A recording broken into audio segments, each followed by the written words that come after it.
A girl is restrained on a bed inside an abandoned church. There are 3 men with her, 2 priests and her father. The older priest is performing an exorcism on Hannah, the girl. When he approaches her to see if she is still breathing, she awakens, the demon controlling her body. While the older priest continues with the exorcism, the other priest sprays her with holy water. The girl convulses, and her father approaches, pleading with her to fight. The demon pretends to be the girl for a brief moment, changing its eyes to match hers, but laughs as it fools the father. It also takes control of the older priest and throws him across the room, killing him. Then it begins to suffocate the younger priest. Seeing what's going on, the father grabs a pillow and kills the girl, freeing the other priest from the demon's clutches. The girl's fingers wiggle. Megan walks into a hospital for a job interview 3 months later and is immediately joined by Lisa. They are seen drinking coffee as Lisa informs Megan that she will be there to assist her. Megan then walks to the facility with Dr. Lewis, who tells her about her new job. He questions her about her previous job as a cop,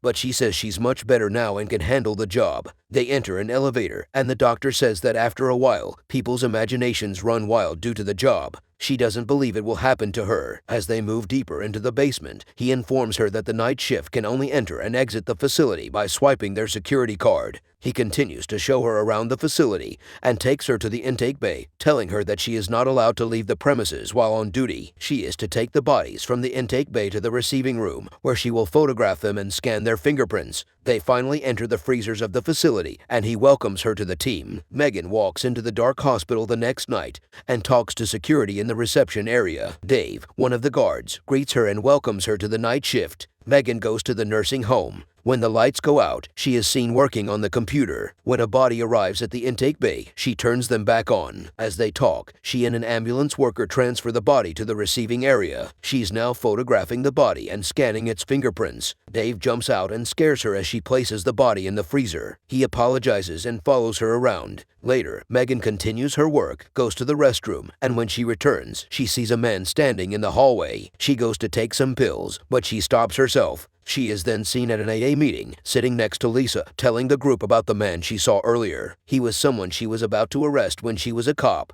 but he shot her partner before she could. She admits that when she thinks about the incident, she craves alcohol and pills. Someone wakes her up that day by knocking on her door. Andrew, her cop ex-boyfriend, is there to get the rest of his belongings. She tells him about her new job, but he doesn't think spending so much time alone is a good idea. Megan informs him that it was Lisa's idea and that the night shift worked well for her. The next night, she's at work when the intake bay alarm goes off. Megan goes to check, but no one is there at first. Suddenly, a homeless man approaches her and asks her to let him in. When an actual body is ready at the intake bay, she does not do it and calls security to inform them about the man. Randy, the ambulance driver, invites her to come out and assist him with the body because he is unable to do so alone. She steps out reluctantly, knowing that it is against the rules. The homeless man walks inside the facility and takes the elevator while they're moving the body, but Megan doesn't notice him. Randy is much more chatty than the previous driver and begins telling her about the body as they transfer it. The body was discovered in an alley, and the perpetrator escaped with no idea who he is. Hannah is the body. Randy keeps bringing it up, claiming that whoever murdered her attempted to burn her body. Megan walks him out. As she walks inside to process the body, the lights at the other end of the hallway turn on. The first image she attempts to capture is a failure. She tries again with no success. Megan shifts the camera and attempts to take another photograph when she injures herself. She decides to start with the fingerprints. She takes them and begins scanning them in, but the computer also fails. Megan, unsure what to do, places Hannah's body in the freezer, but as she pushes it inside, one of the tables begins to shake and a few vials fall down, shattering. When she goes to pick them up, she cuts her hand. A drop of her blood falls on the body as she returns to push it fully inside the freezer. She is still in the freezer room, dressing her wound, when the freezer door suddenly opens. She checks it and then closes it. She then goes to her computer and logs in with Andrew's password to check on Hannah's case. She prints her file and goes back to check on the body. The file's eye color isn't the same as the body's. Megan is startled when one fly appears on her body, followed by a swarm of them. She takes another look, but the flies have vanished. Megan returns to her computer after putting Hannah back inside. She hears a noise and goes to investigate, only to discover that the body has vanished. When she steps outside, she notices someone dragging the body away, so she follows. The homeless man suddenly attacks her, but she fights him off, and when she goes to get his knife, he's gone. She calls security and tells them to call the cops after leaving the body in the hallway. M0rgue returns to the corridor, but the body is nowhere to be found. When she walks into the burning room and sees the man preparing to burn the body, she tries to reason with him. Suddenly, security rushes in and tackles him. But it's clear that it's Hannah's father as they drag him away. He orders M0rgue to dispose of the body, claiming that she is not dead. Later, he is apprehended, and M0rgue is putting the body away when she hears something strange. Regardless, she closes the freezer and walks away, but the doors reopen. M0rgue is hesitant to walk back, but she still removes the body and opens the bag. Her phone abruptly rings. Andrew is checking on her, but her body moves as she turns. M0rgue gets a better look at it, and it exhales. When Lisa appears at the door, she quickly wraps it up and exits the room. She tells her that she can find someone to fill in for her, but M0rgue insists on staying. She tells Lisa that she heard the body exhale, but that it is normal for bodies to expel air. Later, they're sitting in her office, discussing the attack and the night her partner was shot, when Dave walks in and tells her there's a cop who wants to speak with her. Lisa and M0rgue leave, but Dave remains at the facility. The freezer door opens once more. Andrew is the cop who is waiting for her. He asks her how she is, but then begins questioning her about a bottle of pills that has gone missing from his belongings. She becomes enraged with him,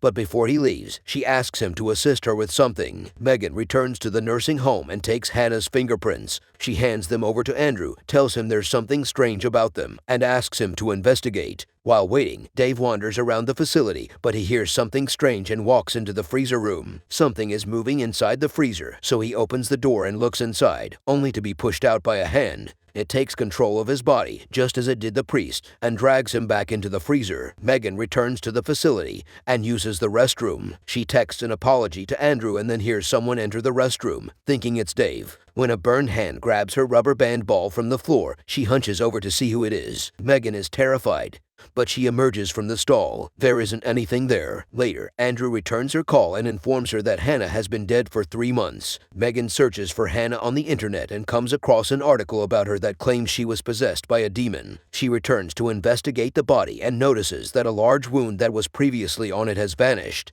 When she walks up to the reception desk, the other security guard is also looking for Dave. She requests the security footage. Back at her office, she is reviewing the footage and notices a glitch that appears to show the body in the hallway. Fearful of that, she wants to take some pills again, but instead goes to find Lisa and ask her opinion on the footage. They're both in the facility, watching the footage, but Lisa doesn't see what M0rgue does. She does, however, notice the pills on a counter while M0rgue is telling her about what the man said about the body in the burning room. Lisa confronts her about the drugs and is skeptical when she claims she didn't take any. Her sponsor believes that the visions she's been having are the result of stress. Lisa exits the building and lights a cigarette in a stairwell. She hears a noise upstairs and rushes up to them, thinking it's Dave. When she reaches a corner and sees Dave in the shadows, the body leaps out of the shadows and begins chasing her. Lisa climbs to the roof, but it follows her and gradually kills her. Another intake is located inside the facility. Randy has returned, but M0rgue has refused to assist him. She tells him what happened and takes him inside to question him about the wound on his body. He claims to have seen it as well as her burned arm when it arrived. M0rgue informs him that the body appears to be healing itself. M0rgue is alone once more and calls Andrew to tell him that she kept his pills because she was worried. She wanted to be truthful with him. The body is seen crawling behind her before she hangs up, but she doesn't notice it. It is currently repairing itself in the elevator. Randy is driving away from the hospital parking lot when he collides with something. He goes outside to investigate, but his phone rings, and as he answers, he notices a strange noise behind him. He looks into what it was and searches the back of the ambulance. The body crawls behind him. He turns around, and there it is. He flees, but it traps him between 2 ambulances and is pursuing him as well. It crawls up to him and suffocates him. Simultaneously, M0rgue is reviewing previous footage and notices the same glitch in the elevator, followed by the body crawling inside. She flees, believing Randy is in danger. She goes into the parking lot despite being forbidden to do so and discovers him dead. Andrew calls to inform her that the man from the burning room has escaped. He appears behind her and grabs her, holding her hostage. He orders her to remove the body from the freezer. When he opens the bag, his body has changed once more. He claims she heals herself by murdering others. The man wonders why it hasn't killed her as well. M0rgue says she believes him, so he begins telling her about Hannah, how the demon inside her refuses to leave, and how the blue eye is its mark. He explains that he killed her during the previous exorcism in order to save the lives of others, but when they went to bury the body, it was gone. It killed 4 people at a funeral home. They proceed to the burning room, where he informs Megan that the only way to extinguish the demon is to burn the body. The demon incapacitates Hannah's father and goes after her next, but the man attacks it and saves Megan, only to be burned himself. She flees, and the body follows her. Meanwhile, Andrew arrives at the hospital and discovers both her phone and Randy's body. Megan keeps running away from the walking body, but it always finds her. As Andrew enters the facility, it crawls up to her. He searches for Megan inside, but the body simply drags her inside, where she sees the rest of the bodies. Andrew runs into the other security guard, who informs him that everything in the hospital is shut down. They go to the freezer room after hearing Megan's noise and find her on the floor. When the guard sees the body, he flees, but it eventually catches up with him and kills him. Megan suddenly finds the courage to start shooting at the body as it heals its last wound and pursues Andrew. She keeps shooting until she knocks the demon out long enough to get her ex out of the facility. She tells him to seek assistance and returns to pick up the body and transport it to the burning room. It awakens again and struggles with Megan as she burns it, but Megan eventually burns it. The cops discover her sitting on the floor, playing with a rubber band ball. Megan looks at herself in the mirror in the film's final image. Her hair is covering one of her eyes. She squishes a fly that appears out of nowhere on the mirror.